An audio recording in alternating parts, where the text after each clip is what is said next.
So, where do we start? I think it kind of goes without saying that the biggest joke of tonight were the Philadelphia Flyers, so let's talk about the Sixers first. Listen, the Sixers came into this game as underdogs, and I know I shouldn't be disappointed with them losing in overtime. It's just how they lost is always what gets me. It's always what really, you can never trust this team to actually just flat out lose a game that they're supposed to lose. They have to lose in one of the stupidest ways imaginable. They held the Bucks to 31 points in the first half. That's roughly the equivalent of what they normally score in the first quarter on a normal night. And then, do you know what they do? They go up 19 early in the second half, and it's like, oh, wow, great. They have 50 points. The Bucks are still in the low 30s. Everything is wonderful. There's a 19-point lead. What could possibly go wrong? And then they just start shooting threes, and none of them are falling, and they let the Bucks crawl back into the game. And you know what the worst part of all this is? The two guys that we've been screaming about all season have been Danny Green and Furkan Korkmaz. And they're the only two players that showed up tonight!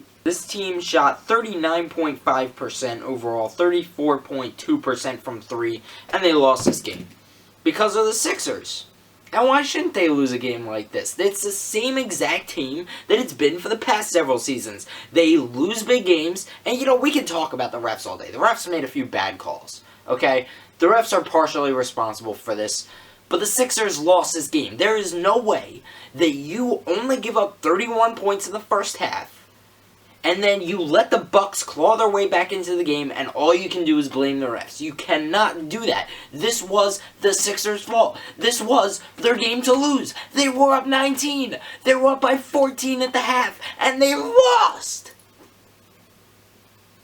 Should we even bother talking about the Flyers? Travis Sanheim and Phil Myers at -6 for the night. For all the good benching Shane Gostisbehere did, they still wound up giving up 9 goals to the New York Rangers. I'm not going to talk too much about this game. I'm just going to talk about the team as a whole. Because, to be honest, I shut it off when it was 2-0. There's always that one team, or at least one team, in the NHL that always just consistently is the laughing stock of the league throughout the entire season, either because they underperform or they've made some stupid management decision to land them in a really terrible place. Last year was the San Jose Sharks because they wound up giving up a really early pick in the draft. It was also the Toronto Maple Leafs because they underperformed and lost to a 42-year-old Zamboni driver who literally works for their minor league affiliate. This year, I think without a doubt, it is the Philadelphia Flyers, the team that was the first seed in the playoffs last season. All of a sudden, can't play. They're out of a playoff spot coming into this game. They were first for all of about a week or so,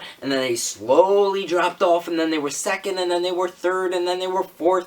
Now they're out of a playoff spot, but it's okay, boys. They're 1 point behind Boston. They could still get back in it if Pittsburgh wins last night, and they beat the Rangers. They just beat the Rangers. Let's see if they can, sweep the Rangers, get back in the playoff line, get back in a playoff spot, and then work on third place, catching up to Pittsburgh, and even second place, catching up to Washington. And what this game proved was that they are not even close to a team that could compete for a playoff spot. Are you kidding? They have a better chance of getting Owen Power in the first overall pick of the draft than getting in a playoff spot. And I know they're only 3 points out, but look at this. Is this really a team that you think deserves to be in the playoffs? They just lost 9-0 to the New York Rangers. I also talked a bit on my podcast the other day about whether or not the Flyers were buyers or sellers at this year's trade deadline. Should they go after Mattias Ekholm? And the answer to that is a big fat no. Do you really think Mattias Ekholm is going to fix this team?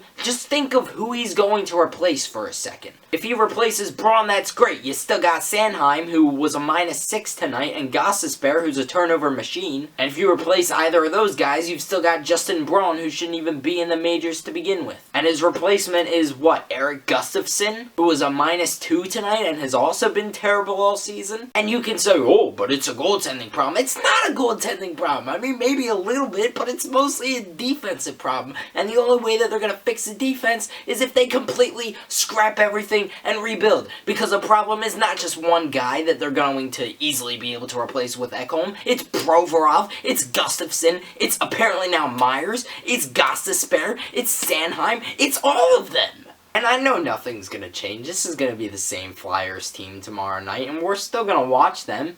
and it's gonna be utter hell because they're actually playing a real team tomorrow night. They're playing the Islanders. They give up 9 goals to the Rangers one night, and now tomorrow night they have to lace up skates, cross the river, and go play against the Islanders. So anyway, that's gonna be it for this video. Thank you so much for watching. I wish I was 21 now, so that way I could drown my sorrows out in beer, like most adults do on St. Patrick's Day. Next year,